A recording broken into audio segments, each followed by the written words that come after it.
Well, that's a beautiful, muddy, cool day. So, we had a nice dry fall, and then we had that 18 inches of snow, and which is melted, and now everything is just mud. So today we're working on, we got a deck that's going to go on in the back of the house here on the build project, and going to be coming out from that corner, right there, and coming all the way out to about right here it ends. And so we didn't pour concrete piers when we were doing all the floors and stuff. We weren't ready, and the septic system was in the way. So we opted for some precast piers. So this is what we're working on today. We're setting precast piers. So these things are 900 pounds a piece, 48 inch. Got a flared out bottom, and not that expensive. $100 a pier, guys. $100 a pier. The other option is dig the hole, right? And put the sonotube in, flare it out on the bottom, set your tube, pour your tube, which is probably, in the end, you'll probably save a little bit of money, but I don't know how much. Actually, I don't even think you will save money, honestly. By the time you get your concrete delivery fee and everything in for I need 5 posts. I think this is the better way to go, digging down.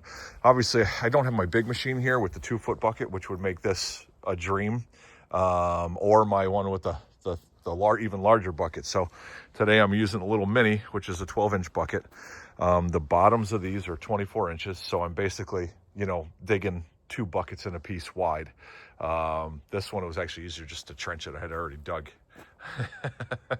So it gives you flexibility, because moving them is the bear, and I'm doing it by myself. So, I'm trying to measure these guys. I needed to lay out at 8-foot center, from center to center on each one, from apart from each other, level, of course, all the way around, and then 16 from there to the house, 16 to the house, which is pretty much what we have on those. Those are 16s as well. And so we're trying to get these dead nuts on, and so what I've been doing is I used the transit, right? And how I did this was I went to the finished floor, okay, and I know that when I grade away from the house, that at 16 foot out, I'm going to be somewhere between 2 and 4 inches lower over here. I want the top of these to be above grade a little bit, just so that water doesn't get to the bottom of the wood.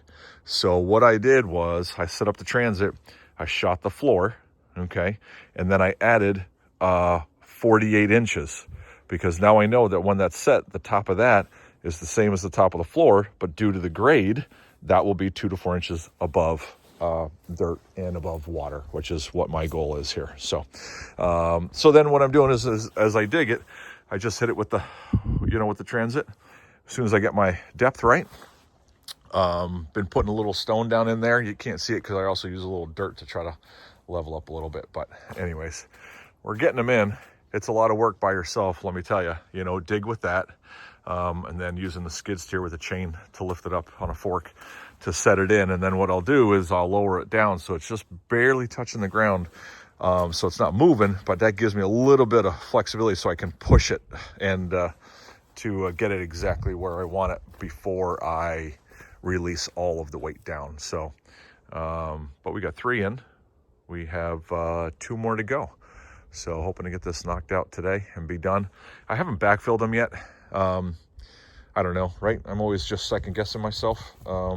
And I just want to make sure. So I'm going to set them all, and then I'm going to double check all of my math and make sure everything is good. And then I'm going to backfill them, just to be safe. So I don't want any mistakes. In fact, the one down there, I already made a mistake. It's about an inch higher than what I wanted. And I didn't realize it until I was down here. And there's such a bear to get leveled up that I'm like, we're just going to leave it, because once it's all done, I'll probably do something on the bottoms ornamental so you don't see the round concrete sticking out of the ground, box it in or something so you won't even know. And they put the posts up, they get everything done, and then they just cut them to the right height. So I'm not too worried about it. But anyways, so that's what the project is today. Almost done. 3 set, 2 to go. All right, well, hope you guys are having a great day. Well, we've got them all set. I got them in a row. They're 16 from the wall, 7 foot 11 and 5/8 between centers. Easiest way to measure these when you're spacing them out is, instead of trying to figure out where the center of the post is, just hook your tape on like the far edge of the next one and come to your, far edge of this one. You know what I mean? Instead of trying to figure out center to center, easy way. Same when you're measuring from the wall. You want to go hook your tape on the outside edge, go to the wall, and you're going to be 16 foot 6 inches, because these are 12-inch piers. A lot easier to try to figure out where those centers are. Waste a lot of time because those metal cables on there aren't exact. So double check them. This one's dead on. That one where the level is, I need to tweak that one about 3/4 of an inch. It doesn't matter. I'm just doing it because I can. And but now we're going to be backfilling these things in, and then we'll be ready to go. That far one, like I showed you, that one sits a little bit higher than the rest. I think that one with the level sits a little bit higher as well, but I mean, just by like an inch or something, so it's not going to be a big deal. They'll trim the piers, and then once these are dressed up with trim and stuff, you won't even know the difference. So it doesn't affect performance, which is fine. So, but anyways, setting piers, good time, man. Quick tips. One, if you can get your bucket down in there, it's a lot easier to move the bases, around by pushing with the bucket gently. The other one, like where there's tight spaces and I need to move it left to right, you can't get the bucket in there to push the base. I used the pickaxe, and I got in there and I put the end of the pick, actually the flat side, in there, and then just pried against the side of the dirt to slide it left or right. Still really hard since they're 900 pounds, but it was something I figured out that actually worked quite easy for small adjustments. So, but anyways, all right, guys. Well, that's how to set precast piers. Well, all backfilled and in place and ready to go. 1, 2, 3, 4, 5, and came out great. So, project completed. Now the framing can go on this week. Have a great week.